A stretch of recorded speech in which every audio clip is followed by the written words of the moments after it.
In this video, I talked to Tiago Forte, who's got a great name. He is the inventor of this Building a Second Brain course and a productivity consultant. I was so impressed by this guy. He has been doing online courses since 2013, has taught over 200,000 people. He's gonna be huge in the productivity space, so I'm really excited to share this video with you. Here's 4 gigantic things we talk about in this video.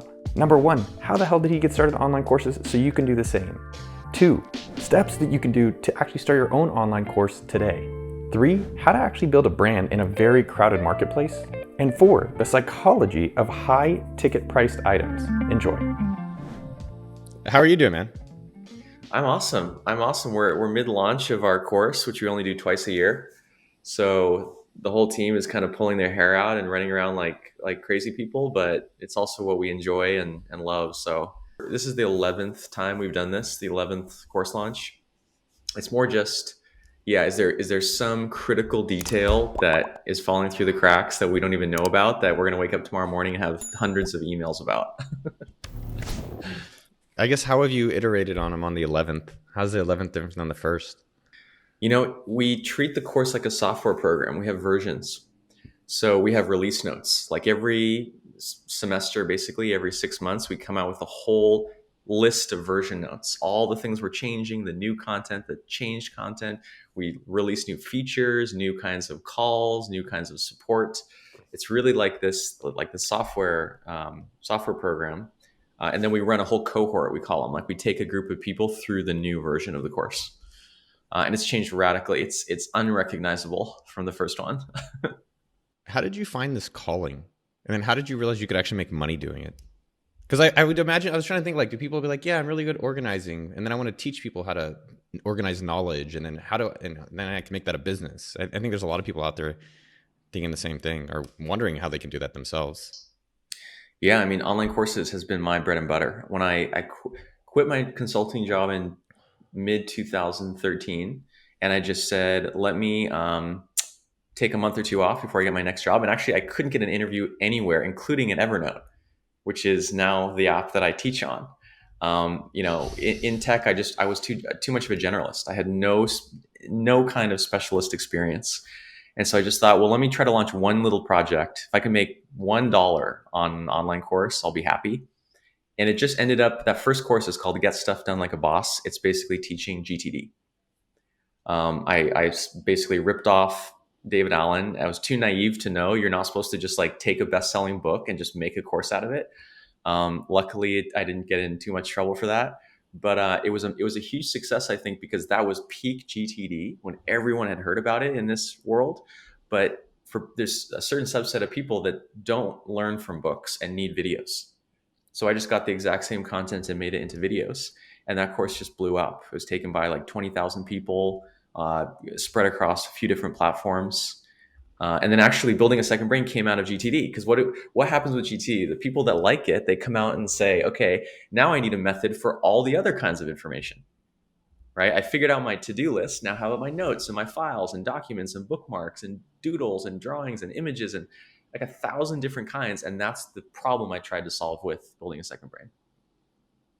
How did the 20,000 people find you? Because I think there's a lot of people out there that it's cooking or creating and making in different ways, especially our audience. But getting that first dollar is always one of the most interesting ones. I'm curious how you were able to do that. It was this insane combination, a confluence of events. And I've noticed a lot of online entrepreneurs have sort of a big coincidence like this early in their careers, like a lucky break. So maybe it's not as unpredictable as we think, but it was just like a combination of the existing popularity of GTD. So people already knew of it. I didn't have to introduce the idea. It was Skillshare, which was the first platform really taking off around that time. And then it was the fact that I was the only productivity course on a website for designers for years, actually, right? So just picture this situation. Designers sign up for Skillshare. They have a class on Illustrator and Photoshop and crafts and lettering and all these things. But then they think, wait, before I don't have the self-discipline, or I'm not organized to take these courses because they're designers, they're creatives. Let me just take this one productivity course to get organized first. And that's exactly what happened. My course, in fact, Skillshare even ran ads on my course because they found that when people took the productivity course, they were much more successful and were longer term customers for their other courses. That's how it happened. I like that. That's beautiful. I also like the idea of like, how do you help their platform succeed by them helping you? And sometimes it's like, oh, I wish that was more intentional, but I like that. Kind of, one of the things I think about is like you were playing in your own field. You weren't trying to compete in the Udemy kind of like Kmart bin of courses. Well, that came later though. Because I mean, I didn't think I was, but the problem with all these sites like Udemy, even Skillshare is the discounting, right? Like 90% off next week, 95% off, 99% off. So a couple years later, I moved to Teachable because I needed to own that. I needed to own the pricing, I needed the email addresses. I had to own the whole business. And that's was the next level up is when I just controlled all that. And that's what allowed us to start like you can't really charge more than the typical 30, $50 on those platforms because it's so outside the norm, right? To get into the hundreds and then the thousands, you have to create your own school, your own storefront that then you have all the branding and the testimonials and all that kind of stuff. How did you get people excited to spend that much money? I think it's like this full spectrum content marketing we do. My business partner David Perel and I, our 100% job is creating content and having interviews and creating podcasts and putting out videos. We're just 24/7 doing that stuff. I mean, you know all this stuff. Like you just create a world, you create a culture. When people find their way into that culture, it's people always tell me once I find out about Second Brain, I hear it just everywhere. It's within this little niche community. It's ubiquitous because it just connects to content, to information, to productivity, to knowledge, to learning. The whole domain of nerd topics has note taking as a sort of like meta layer that you just can't ignore, right? and there's a lot of nerds in the world. Like I don't know if we ever really need to go beyond nerds. I think it's interesting about finding your calling and experimenting with things that you were already naturally doing. I think two things that I was curious about is that, do you think because you branded something like Second Brain that helped you become more successful? Oh yeah, it's been absolutely pivotal. Pivotal. I mean, we just I signed a book deal for the Building a Second Brain book a few months ago with a US publisher, and it's like without that framing, they wouldn't even have read the proposal. You know how publishers are. Like you need the hook, you need the big billboard version that turns heads.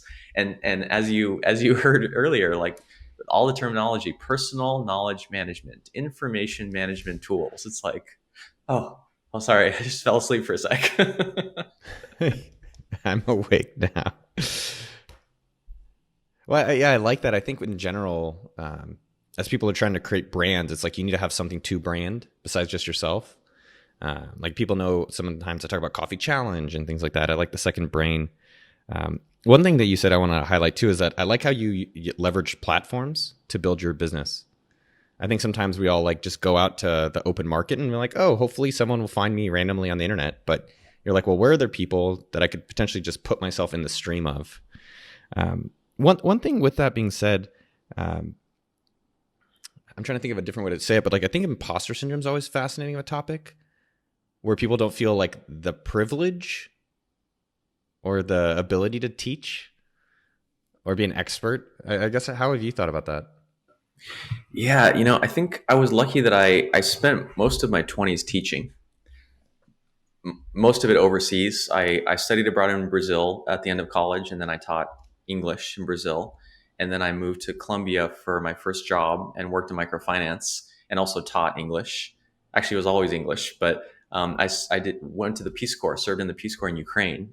This was just before coming to San Francisco and getting that consulting job. So I sort of was in different countries teaching English. So I was able to refine my teaching ability and communication and speaking abilities, sort of using someone else's content. So by the time I came up with my own content, I had at least the teaching part kind of down. Any suggestions or advice on how to teach more effectively? That's something I've always been like wanting more. I've won courses or books or events on. I feel like there's actually not that much about how to teach. Yeah, I have a good tip for this. Teach kids. Really teach kids. So in Ukraine, I worked at a tiny little Ukrainian school in like the far, far eastern remote reaches of the country. And I had third graders. I had actually third through 11th grade, but it was really teaching the third and fourth and fifth graders that I really had to change how I taught. Everything had to be a game, right? There's not only the fact that they're third graders, but there was a language barrier, right? They were speaking Russian, I'm speaking English. And so I had to come up with 1,000 games, like simulations, role plays, dress up, call and response, draw a picture, do like cosplaying, basically, like all these crazy things. And then so I learned all that. And then I came to San Francisco to start my career. And I was like, okay, now I got to be all professional. And I realized adults are just the same. We just are not honest about it. We're just big kids. We want to be entertained 100% of the time. And if you don't have the kids experience, just like think of your university professors just standing in front of a room and droning on for an hour. That's what qualifies as teaching. That's not teaching. That's lecturing. And what I love, I did corporate training for a while, actually. So it's funny. I did online courses, but didn't charge enough. And I kind of failed to make enough money to survive. And so I moved from online courses to corporate training, which was profitable, but soul destroying. And so then I came back to online courses, but with this kind of new perspective of how I could charge more. And what I love about working directly with consumers, it's harder, right? With the company, you just have to sell one person and they buy 50 seats and then you're finished. I love how demanding consumers are. The second they're not being entertained, they're out the door. Even if they've already bought the course, you have to sell them each lesson, right? In lesson 1, you pitch them and sell them on taking lesson 2, and that way all the way through the whole course. I remember back in 2013 when I was starting my business, reading your content, watching your videos, like a lot of it. I don't think I've mentioned that, and just like looking, an online business, whoa, online marketing. Like I really had no idea what I was doing.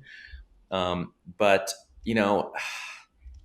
I've sold from 0 to $5,000 at probably 1 or 2 dozen price points in between those 2 points.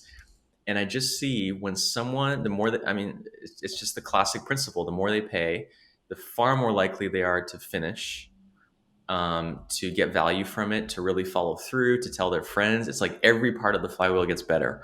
And I think part of it too is like, I think you have to decide at some point if you're going to be sort of more towards wholesale or more towards retail, right? Like, keep going. Are you going to be like the wholesale idea, merchant, or are you going to be the storefront, the Starbucks that is on, 2 street corners on the same intersection?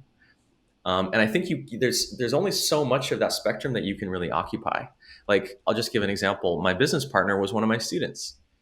He was the standout star student. He took my course. He was 23, completely changed his life. He's created an enormous audience that is now bigger than mine, completely using these principles.